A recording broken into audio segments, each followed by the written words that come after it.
बाद पहली बार prime minister Modi आ रहे हैं। आज पश्चिम बंगाल दिवस भी है। तारकेश्वर जाएंगे, शाम में कहीं न कहीं ड्रोन का प्रदर्शन भी होगा गंगा किनारे, गंगा में। और कल जो है वो कल योगा डे है और उसको वो लीड करेंगे। प्राइम मिनिस्टर के इस दौरे को आप कैसे देखते हैं? देखिए, प्राइम मिनिस्टर हमारे देश के जो प्रधानमंत्री हैं, मैं मानता हूं वो कर्म योगी भी हैं। तो इस हिसाब से अगर आप देखेंगे तो आज पश्चिम बंगाल दिवस है। श्यामा प्रसाद मुखर्जी को समर्पण किया गया है ये दिन, जिनके वजह से पश्चिम बंगाल बना था। तो आज उनको भी सम्मान देंगे देश के प्रधानमंत्री। और योगा जो है ये तो 5000 साल पुराना भारतवर्ष का हमारा रीति है योगा। और योगा से मन भी अच्छा रहता है, शरीर भी अच्छा रहता है। योगा के पहले देश के एम्बेसडर थे आपके स्वामी विवेकानंद जी, और उनके दिखाए हुए पथ पे हमारे देश के प्रधानमंत्री चल रहे हैं और योगा को प्रमोट कर रहे हैं, और योगा ग्लोबल स्टेज पे प्रमोट हो रहा है। ये तो अच्छा है, ये मन के लिए भी अच्छा है, शरीर के लिए भी अच्छा है। It's a very positive thing and I welcome प्रधानमंत्री नरेंद्र मोदी फॉर दिस।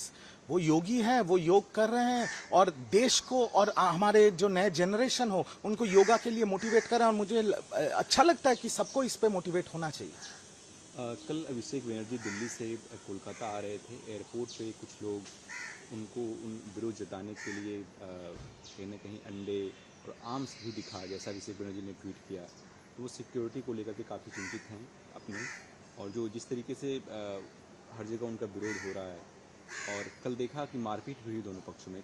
इस पूरे घटनाक्रम को आप कैसे देखते हैं? देखिए, पहला ये जो अंडा फेंकने का कल्चर चल रहा है, इसका तो मैं कड़ी शब्दों में निंदा करता हूं। ये कोई सभ्य समाज में, कोई लोकतांत्रिक राजनीति में इसका कोई जगह नहीं है।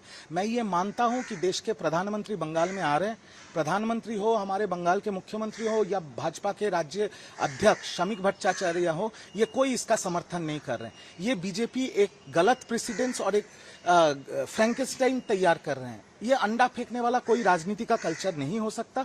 पर दो बातें मैं जरूर कहूंगा। अभिषेक बनर्जी जी के ऊपर जो लोग अंडा फेंकने गए थे, उनमें से एक आर्म्स लेके पकड़ा गया। एक सांसद का सिक्योरिटी सरकार की जिम्मेदारी है और केंद्र सरकार की जिम्मेदारी। ये कड़ी तरह से चेक करना पड़ेगा। एयरपोर्ट पे पहुंचे, एयरपोर्ट पे, और अभिषेक बनर्जी जी ने ट्वीट किया, उसके हाथ में आर्म्स था। ये नहीं हो सकता। एक एमपी का सिक्योरिटी कॉम्प्रोमाइज नहीं हो सकता। ये केंद्र सरकार और राज्य सरकार को कठोर तरीके से देखना पड़ेगा। और दूसरा चीज, मैं अभिषेक बनर्जी के खिलाफ एक बात बोलूंगा। अभी वो जहां जहां जा रहे हैं, उनके ऑफिस से व्हाट्सएप करके तृणमूल कांग्रेस के छात्रों और युवा 50-100 लड़के लड़कियों को वो हर जगह बुला ले रहे हैं। इन बच्चों का क्या गलती है? क्यों अभिषेक बनर्जी इन बच्चों का अपना ढाल बना रही है? आज उन बच्चों के साथ जो मारामारी हुआ, आज उनके ऊपर भी पुलिस केस होगा, वो जेल जाएंगे। अभिषेक बनर्जी क्यों अपना पीठ बचाने के लिए, खुद को अंडे से बचाने के लिए तृणमूल कांग्रेस के छात्रों और युवा के बच्चों को अपना ढाल की तरह इस्तेमाल कर रहे हैं? ये बहुत गलत कर रहे हैं अभिषेक बनर्जी। ये नहीं होना चाहिए।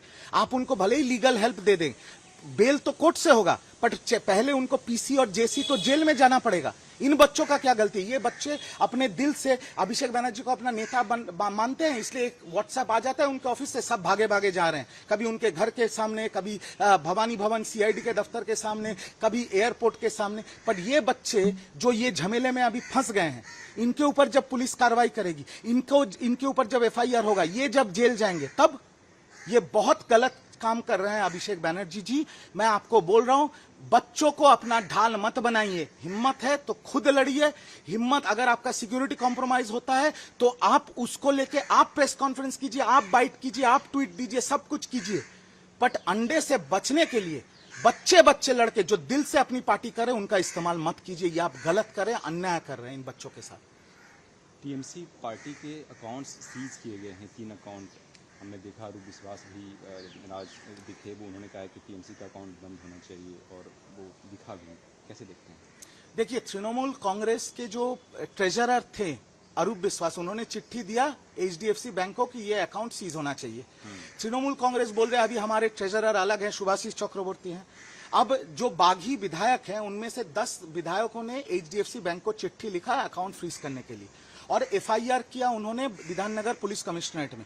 विधाननगर पुलिस कमिश्नरेट के FIR के तहत एचडीएफसी बैंक ने तृणमूल कांग्रेस के 3 अकाउंट सीज किए जहां पर 440 करोड़ रुपए पड़े हुए हैं और बाकी अकाउंट भी फ्रीज हो सकते हैं। अब मेरा यहां पर 2 सवाल आता है कि 440 करोड़ रुपए तृणमूल कांग्रेस के अकाउंट में है। हर जिला से, बंगाल के हर जिला से छोटे मजरे और बड़े नेता, ऐसे तृणमूल के करीब करीब 100 नेता हर जिला से अरेस्ट हुए हैं।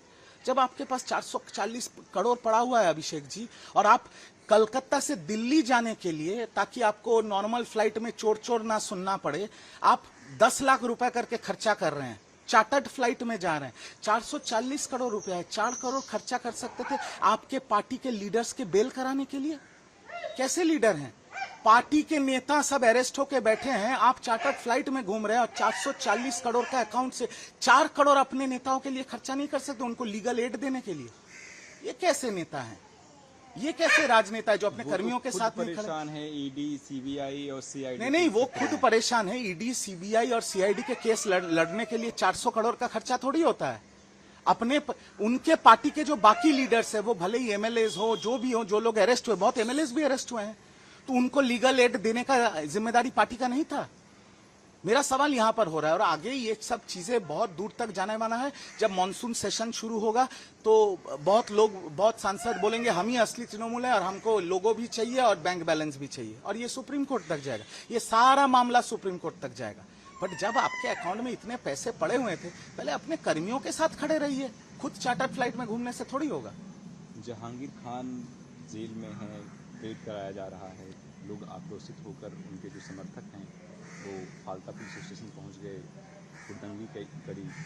अब नाम आ रहा है उनकी पत्नी का और उनको अरेस्ट किया गया। देखिए, सब चीज मीडिया के सामने है। जहांगीर खान के ऊपर बहुत एफआईआर्स हैं, पुलिस ने उनको अरेस्ट किया है।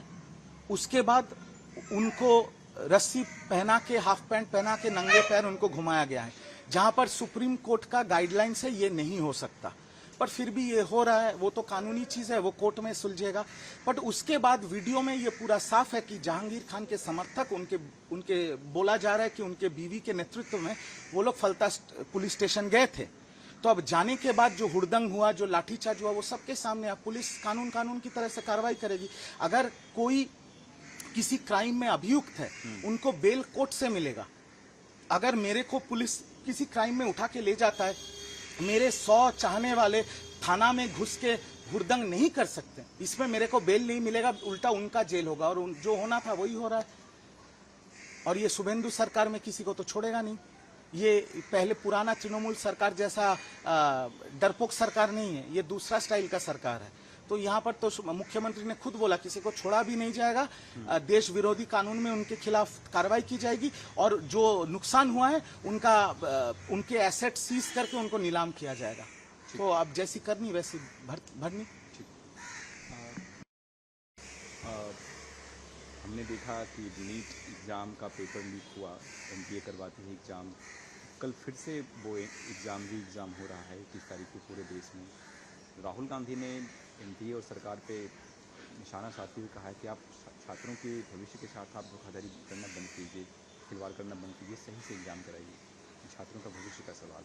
देखिए, राहुल गांधी जी नेता प्रतिपक्ष हैं, वो पॉलिटिकल लाइन पे बात करें, मैं पॉलिटिकल लाइन पे बात नहीं करूंगा। पहला तो मैं जितने भी नीट के प्रत्याशी हैं उनको मेरे तरफ से ऑल द वेरी बेस्ट, कि सबका क्लियर हो जाए। बट ये भी तो सच्चाई है कि एनडीए जो एग्जाम कराती है, ये तो एनटीए, तो ये तो पहली बार पेपर लीक नहीं हुआ है, ये तो सालों से पेपर्स लीक हो रहे हैं। ये तो कहीं ना कहीं बंद होना पड़ेगा। देश के जो छात्र हैं वो तो किसी पॉलिटिक्स का हिस्सा नहीं है, उनका भी भविष्य का सवाल है। ये तो प्रेसिडेंस है कि 5-5, 6-6 बार पेपर्स लीक हुए हैं, और कभी ना कभी किसी ना किसी को तो जिम्मेदारी लेना पड़ेगा। जैसे हम कहते हैं, the buck has to stop somewhere. The buck either has to stop with the education minister और with the honourable prime minister. किसी को तो जिम्मेदारी लेके हाथ उठा के ये बोलना पड़ेगा कि पेपर्स लीक नहीं होंगे, बच्चों का भविष्य खराब नहीं होगा। टेलीग्राम बैन हो गया, टेलीग्राम में लीक होना था, ये एक अच्छा मैसेज गया है। बट और स्ट्रिंजेंट मेजर्स लेना है, क्योंकि देखिए, एक देश के नागरिक के हिसाब से हमारे घर पे भी बच्चे हैं, जो आपका एएनआई देख रहे हैं उनके घर पे भी बच्चे। हम चाहते हैं हमारे बच्चों का भविष्य सुरक्षित हो। जो पढ़ाई लिखाई करके इतना मेहनत करके परीक्षा दे रहे हैं, उनके साथ ये नहीं होना चाहिए। आप देखिए ना, ये नीट का लास्ट जो पेपर लीक हो गया था, उसके बाद कितने बच्चे सुसाइड कर लिए। उनकी क्या गलती थी? किसी ना किसी को तो जिम्मेदारी लेके हाथ उठाना पड़ेगा। और जो आज सरकार में है उनको तो देश की जनता ने ही चुन के सरकार में बिठाया। ये पूरा जो लीक का कांड है इसको रेक्टिफाई करना, इसको ठीक करना और भविष्य में ऐसा ना हो और बच्चों का भविष्य सुरक्षित हो, इसको नरेंद्र मोदी जी और केंद्र सरकार को जिम्मेदारी लेके ये ठीक करना है। ठीक है, थैंक यू।